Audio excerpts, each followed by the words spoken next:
Sanye ijambo rivuga ngo nyuma y'ibihe hari ibindi bihe. Komera Imana nashimeje cyane. Nyuma yo kubabara hari uguseka.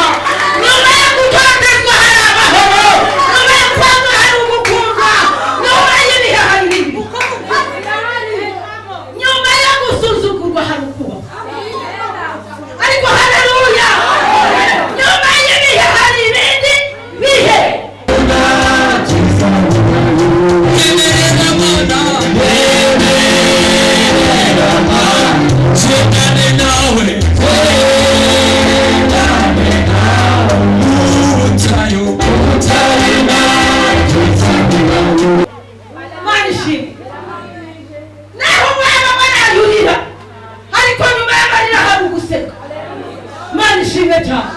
Nyuma y'ibihe hari ibindi bihe.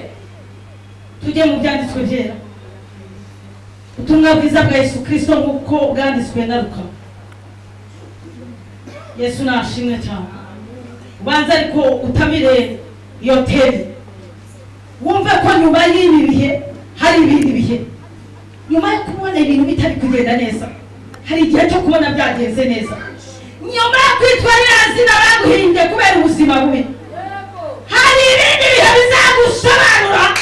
Nubwo wasobanuye, Imana izagusobanura. Nyuma y'ibihe hari ibindi bihe. Haleluya. Nyuma y'ubushomeri hari akazi. Nyuma y'ubugumba hari ukubyara. Nyuma yo gukaranika hari gukora ubukwe. Nyuma y'ibihe hari ibindi bihe. Ariko haleluya. Nyuma yo kubinywa wakote ugasigara uri umwe, hari ibindi bihe byo gushibuka ukagira umuryango. Nyuma y'ibihe hari ibindi bihe. Haleluya. Nyuma y'ibihe hari ibindi bihe. Uremeranya nanjye? Uremeranya nanjye ko nyuma y'ubupfubyi no kurira mu bupfubyi hari ibindi bihe byo guseka? Imana nishimwe cyane. Amen. Imana ihabwe icyubahiro. Kadusomeye icyanditswe cyera. Ubutumwa bwiza bwa Yesu Kristo nk'uko bwanditswe na Luka. Ibice ni 16. Tugiye guhera ku murongo wa 19. Titire y'ijambo iravuze ngo umugani w'umutunzi n'umukene. Imana nishimwe. Umugani w'umutunzi n'umukene n'abantu tubarera mu buzima busanzwe. N'uyu munsi urabibona hari abatunzi. Uriya akubwira ngo umuntu n'umutunzi atandukanye n'umuntu w'umukire. Ni ukuvuga ngo we aratunze kandi atunze koko. Abatunze atunze, nta kintu asigaye yumva yifuza. Noneho ngo umugani w'umutunzi ni iki? N'umukene. Umukene ni ufite igakeni. Umukene ni ufite ibyabuze. Umukene ni ushaka gufashwa. Umukene kenshi ntabwo yitabwaho. Umukene baramwirengagiza. Umukene bamutera umugongo. Umukene baramuhunga. Umukene yewe bamuca imigani. Umukene yewe nyamara umutunzi bose bagenda bamushaka. Umutunzi buri wese ashaka ko aba inshuti ye. Ariko Yesu aravuze ngo umugani w'aba bantu babiri. Umutunzi nande yewe? Nyuma y'ibihe hari ibindi. Haleluya. Ntabwo ariko bizahora kubategereje. Keretse Imana ishimwe cyane. Duseme mu izina rya Yesu Kristo. Hariho umutunzi wambaraga imyenda y'imihengeri n'iy'ibitare byiza. Iminsi yose agahora agiza gute? Murese kwa ntacyo yarakennye. Impamvu wowe urimo kuzamuka za kanyarira kamanuka kizabonwa, hari icyo ushaka ko Imana igira gute? Igukorera. Ngariko uwa mutunzi ngo yari yambaye imyenda y'ibiciro byinshi, ngo imyenda y'umukara y'imihengeri y'umukara n'ibitare. Mbese yahoraga yambaye, yahoraga ku myako, yahoraga arinze yewe iminsi yose. Baza iminsi 365 cyangwa 366 byose yahoraga ameze neza. Ngameze neza. Ngo kandi yaradamaraye. Yumvaga natagikene. Nyuma y'ibihe twagiye ku murongo wa 20. Kandi hariho n'umukene witwaga Lazaro. Lazaro naga ari wa wundi Yesu yazuye. Uyu ni umugani birashoboka ko ari izina bifashishije ngo hariho umukene rero witwaga Nerewe Lazaro. Tugendane neza, tugendane. Ngo haraga aryamye ku muryango w'uwo mukire. Ese muri hehe? Ngo yahoraga aryamye hehe? Yiryamiraga ku muryango w'umukire. Numva ukuntu bikomeye. Umukire arahindura imyenda umunsi ku munsi ngo kandi y'ibiciro byiza gagahora adamaranye. Ariko umukene witwaga Lazaro ngo waragenda agahora nawe aryamye ku muryango w'uwo mukire. Umubiri we wuzuyeho iki? Ibisebe. Imbwa nazo, ubwo ni imbwa wenda zo kuri uwo mukire, zarazaga zikamurigata mu bisebe. Murumva byoroshye se? Yesu nashimwe cyane. Mwagiye se? Nyuma y'ibihe hari ibindi? Icyo ngiyo cyonyine ufungira aho ngaho ufite. Oya, ufungira aho ngaho ukomereza. Kugira ngo nyuma y'ibihe hari ibindi. 21. Kandi yifuzaga guhazwa no kuvungukira buva ku meza y'umutunzi. Bukeye umukene arapfa. Ubwo nyine yapfuye atyo nyine akifuza kurya utwo tuvungukira. Abamarayika bamujyana hehe? Mu gituza cya Aburahamu. N'umutunzi nawe arapfa, arahama. Nyuma y'ibihe hari ibindi bihe. Nyuma yo kudabarara hari ugupfa. Nyuma yo kwifuza utuvungukira tuvuye ku meza y'umukire hari ugupfa, Imana ikakuruhura umubabaro. Nyuma y'ibihe hari ibindi bihe rero. Ariko haleluya, nyuma y'ibihe hari ibindi bihe. Imana ishimwe cyane. Ngo nabara Aburahamu 23 ageze ikuzimu arababazwa cyane. Yumuye amaso areba Aburahamu ari kure na Lazaro ari mu gituza cye.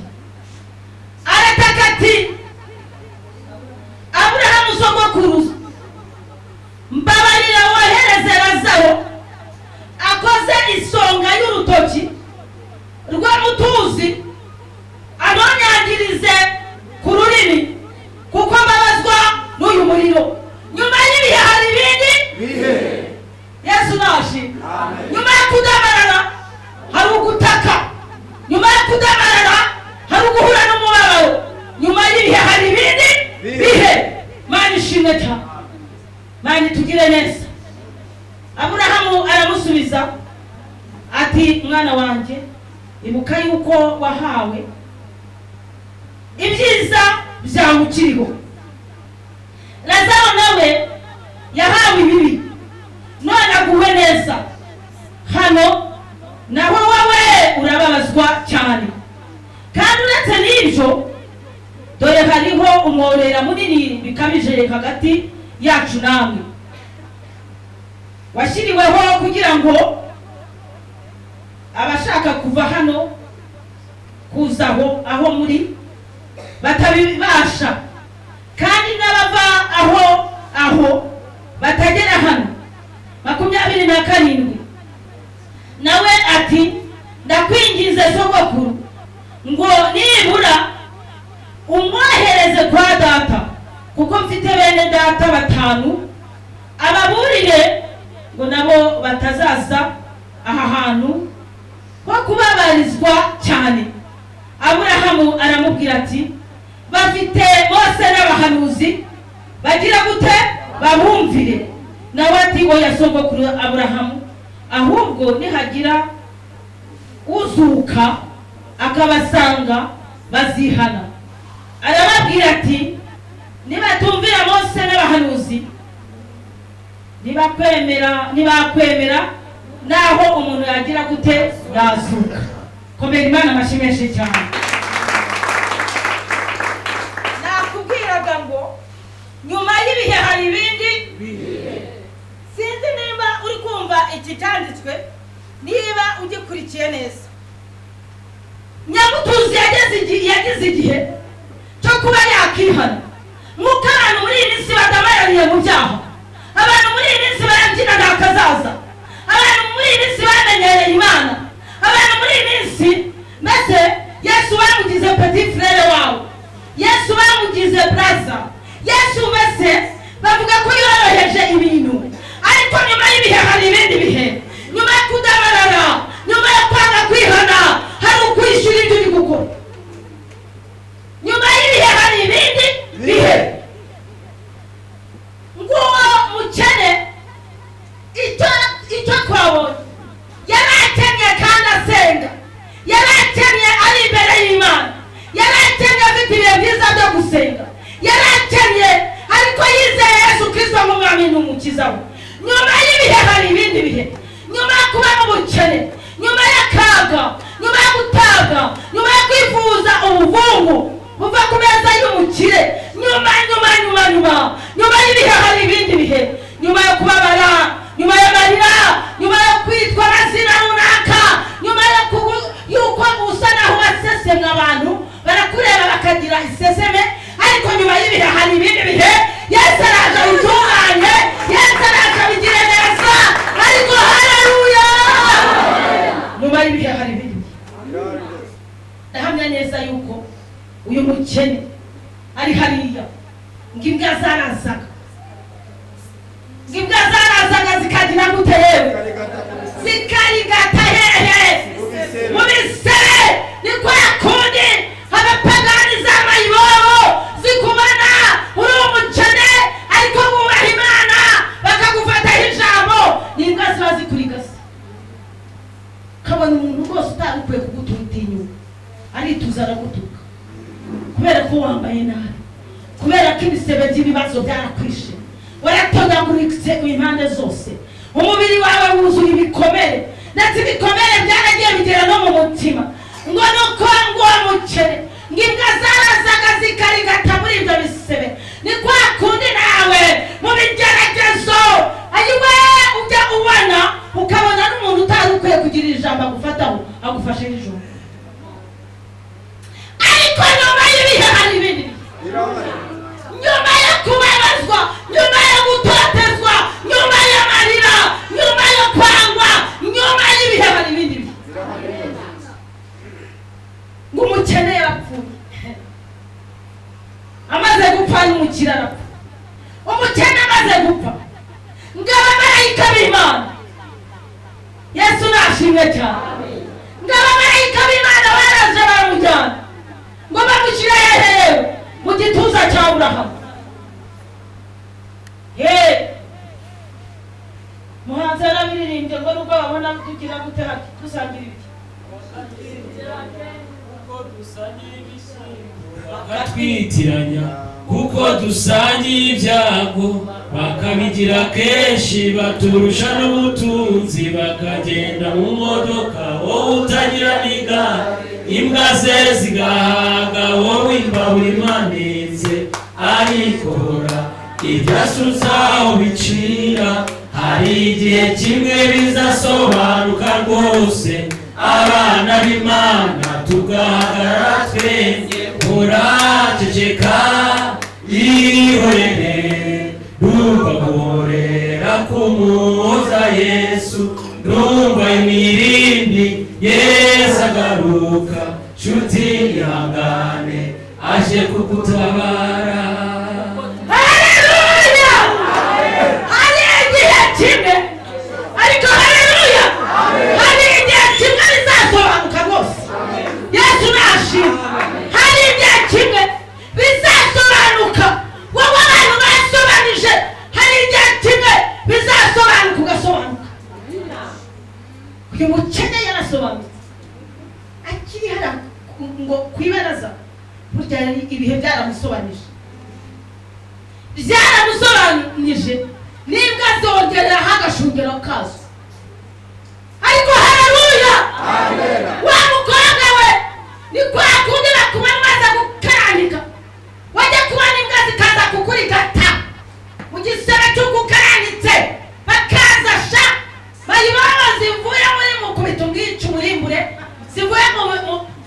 ngo ni ibyuma hageze izo mayibaba zikaza kukurigata mu bisebe gisebe cyawe wifitiye cyo gikome kaza kakubwira ngo reka muko ntabwo wakemera ko twishingira kuri iyi gasi bazi kubwiga sindise haleluya amen wari igihe kimwe bizasobanuka rwose n'abana b'Imana tukagira gute tera haleluya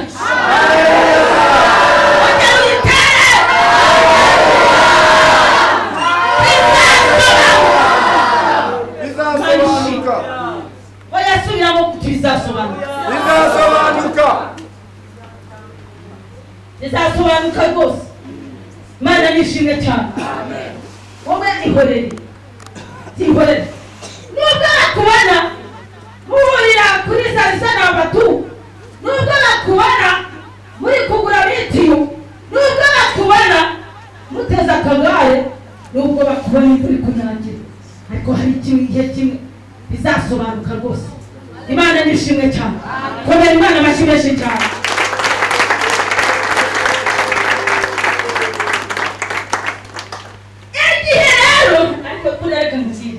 wari uzi ko igihe gisobanura ubuzima wari uzi ko igihe gisobanura ubuzima ubu ngubu uyu mukene nakubera icyigisho gikomeye igihe cyarageze Imana nyir'ijuru n'isi yohereza abamarayika haleluya ijuru ryarateranye bati yarihanganye ategereza atajya kwiba ibyo kuriya mukire arihangana imbwa zimurigata arihangana bamufataho ijambo arihangana bamwita amazina bamwinuba arihangana atereranwa arihangana Yesu nashimwe ijuru riramuhamiriza icyama nawe ugahamirizwa n'ijuru byashoje Imana yo mu ijuru yohereje abamarayika mugende mucomora umwuka na roho ye umuzane Yesu nashimwe arangije ngo sogokuru wo kwizera Imana yishimira Abrahamu namubwira ngo jya mu gituza cye ariko haleluya abarasobanutse ntabwo bishoboka ko wasobanuka abakwirengagije n'abagufashe ijambo ngo bakwiye kubimenya ntibibaho niyo mpamvu ndamubwira ngo ujye usenga neza usenga uvuga ngo Mana wa reka abanzi banjye barame barebe kugirirwa neza nawe uko Imana kugenjereje nta bundi uzabivuga uretse umwanzi wawe hariya yanyuze agusebya hariya yanyuze akuvuga nabi hariya yanyuze agufataho ijambo niwe uzasubirayo ajya kongera kubivuga hereza Imana icyubahiro uriya niwe uzabisobanura uriya niwe munyamakuru wa mbere ufite mureke rero bwira Imana ngo Mana bakubite nk'imyaka 100 bazareba n'abankomotseho ukuntu bari gutwara indege ariko haleluya bazabibone abagukomokaho batwara indege kandi barakubonye cyagihinza rero ari kwisha nibo bazajya bavuga ngo ariko nyirakuru yari umunyamasengesho ariko sekuru yari umunyamasengesho bakomoka ku munyamasengesho abo nibo abanyamakuru ugasengera umwanzi wawe ngapfa wabucishe cyane wabihombeyemo kuko nawe agomba kuva kuri iyi si amaze kwishyura bya bindi yagukoreye bya bindi yavuze bazamubaza batariko hajya si wowe wari waratubwiye kuriya muntu ari umuntu byacanze utazabasubiza ati Imana aramucanguye Imana arabicanguye azabasubiza ati Imana aramusobanura Imana nishimye uyu mukene yarasobanutse nageze mu gihugu cyo mu ijuru ari mu gituza cyane yewe cya Abrahamu nuko ngo umukire wa wundi wahoraga ari ku myako umukire ngarangije ngo nawe yarapfuye ariko ajya mu muriro ariko arababazwa arataka amanywa na nijoro arataka David umurengera arataka yishyura cyajya adamaraye arataka yewe arataka yatabaza ariko nawe wagombaga kumutabara garangije aravuga ati ariko sogokuruza wabwiye Lazaro ariko uribaza wa muntu wanukaga uribaza wari wuzuye abasazi urihura byibaza ngo wabwiye Lazaro akagira gute, agafata isonga y'urutoki rwe ngakayikoza mu mazi, hakavamo agatonyanga kakaza hehe ku rurimi rwanjye. Uyu munsi ushobora kuba nawe udamaraye nka Nyamutunzi, ariko se bimeze gute? Uradamaraye nka Nyamutunzi, ariko twabonye ko nyuma y'ibihe hari ibindi bihe. Nyuma y'ibihe hari ibindi bihe. Uzi igihe umaze kuri iyi si, ariko ntabwo uzi icyo ushigaje. Nyamutunzi uyu rwose tutamurenganyije, ubundi murumva ari gusenga iki? Impamvu igihe nawe dusenga ni ukubera ko hari ibintu bitarasobanuka. Nyamutunzi ngo yabyukaga yiyambarira neza akicara hari akadamara. Buri kimwe cyose barakimuzanira. Yari afite imbwa zibereye aho ngaho zirya zigahaga, ariko Nyamutunzi yari yarahishwe ikintu gikomeye ko Yesu ari byose kumufite. Yahishwe yuko nyuma y'ubuzima hari ubundi buzima, nyuma y'ibihe haba ibindi bihe. Ni ukuvuga wenda yarageze muri icyo cyiciro yaravugaga ati ariko abakene baba bari hano baba bashaka iki? Mubwire umuzama kubite izo ngegera zose zigende, mubwire abo basabirizi bose bagende, nyine abo banyamasengesho basenga iki? Mugende. Ni hahandi korali Itabaza bivuze neza, baravuga ngo dufatwa uko tutari, ngo twahindutse ibicibwa, ngo duteraguranwa, ngo turici yawe, ngo turi abasasi. Yesu urashimwe. Abaguteraguranwa n'abitabanya amasengesho abasazi, abo ngabo ni ba Nyamutunzi, baradamaraye rwose. Ariko munsi byasobanutse muri ya family yawe ahuba bigasobanuka, bazajya bajya kurya ibyo bagiye gukora byose, babaza bavuze ibyo mu bintu dusengera. Imana ishimwe cyane. Ariko haleluya, iki ni igihe cyo kongera ibihe byo gusenga, utitaye ku kigeragezo urimo, utitaye ku kintu wahuye nacyo, ongera ibihe byo gusenga. Njyewe nitegereje uyu mukene yashoboraga kuba atagisenga, ariko tekereza kuba uri gusenga wubaha Imana, ubuvumbu buvuye ku meza y'umukire udashobora kubufata ngo burye. Bese ni nkuko bakubwira ngo niwemerewe kugura ikimene, bakabipandisha cyane ku buryo ikimene wowe mukene udashobora kukigura. Mbese aho hantu nibwo buvungu, buriya ni ubuvungu. Ariko Imana ishimwe, nyuma y'ibihe hari ibindi bihe. Imana inyuranye amateka. Yesu urashimwe. Nyuma yo kurira, nyuma yo gushavura, nyuma y'ibihe hari ibindi bihe. Ntabwo uzi igihe urimo. Birashoboka ko uri mu gihe ugeze mu ishidikanyamana, kavuga ati ariko Imana yanjye ibahe, Imana yanjye irihe? Usigaye ubarira iminsi ku ntoki, kavuga ngo umwaka wa mbere narihanganye, wa kabiri ndihangana, wa gatatu ndihangana, none Mana mfashe umwanzuro ngiye gukora IBCD. Ntabwo nzi umwanzuro uri gufata, ariko garukiraho, kuko n'uriya mukene yarihanganye, yihangana atene ashonje, yihangana ingazi muri gata mu bisebe, arihangana. Ariko reka mbabwire, uri iriya mbwa iyo yarikataga mu gisebe cy'uriya mukene, wibwira ko atababaraga. Mwigeze mujya kwa muganga bakaboza mwakomeretse, uzi ukuntu bibabaza? None wareba imbwa nta bwenge ifite, urumva atarababaraga? Ntiyari afite n'imbaraga zo kuzirukana, ngo zarazaga zikagira gute, zikarigata uko zibishaka. Ariko Yesu nashimwe. Imibabaro yanjye yose nitwahisi, ahindurira imibabaro wanezeze. Imana ishimwe kuko yumva amasengesho, Imana imashimwe cyane. Israel, Israel, azamurika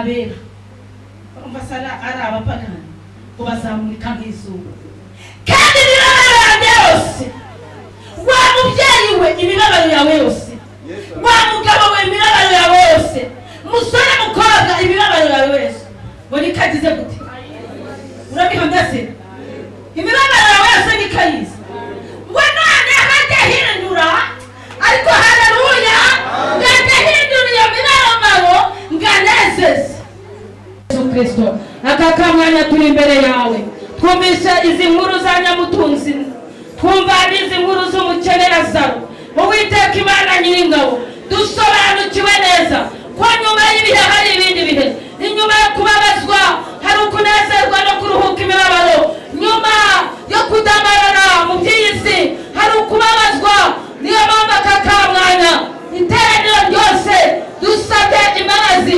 turakwibwiza ngo Mana twaberere tugendane nawe kuko mu butayu nta cyiza gihari muri iyi si nta cyiza gihari mu byaha nta cyiza gihari mu izina rya Yesu Kristo Uwiteka Imana weretse iri teraniro ryose mu izina rya Yesu Kristo abahungu n'abakobwa bawe amaraso ya Yesu Kristo yongere abagaragareho ubihanishe Mwuka Wera kandi ubahe gufata umwanzuro bave mu rungabangabo bihanire kureka mu izina rya Yesu Kristo uhereye uyu munsi abakwakiriye nk'umwami n'umukiza wawe mu izina rya Yesu Kristo unyemerere mu mbaraga z'Umwuka Wera ubabashishe kugenda baguhamya kugenda bahamya kuri umwami Yesu Kristo kugenda batajegajega kugenda Uwiteka Imana ubafata ubakomeze mu izina rya Yesu Kristo zabingingiye narasengeye naguhora ku ngoma Imana ugenda ubafate ubakomeze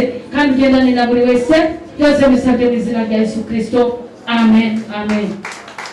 Birashoboka ko ari ubwa mbere washakaga kwakira Yesu Kristo nk'umwami n'umukiza wawe niba uhari ngwino tugusengere ngwino bakozi b'Imana bagusengere wari waraguye tambukuze hano tugusengere tambukuze tugusengere wowe waguye wowe washatse kwakira uyu munsi umwami Yesu Kristo ngakubera umukiza Yesu urahari wari waraguye wari warasubiye inyuma waje tugafatanya gusenga uzi iminsi umaze igihe ushigaje ntacuze ngwino tugufashe tukuzamure mu bihe byiza byo gusenga ngwino dusenga Imana uwo mutima urimo urakosha urakubwira ngo uzihane ejo ariko se niba nzihane ejo we ejo ni wowe waharemera hasi ngwino wihane ngwino wihane ngwino wihane ngwino wihane ngwino wihane ngwino wihane fata umwanzuro wongere uvugurure kontara na Yesu wongere uvugite Imana garutse imbere yawe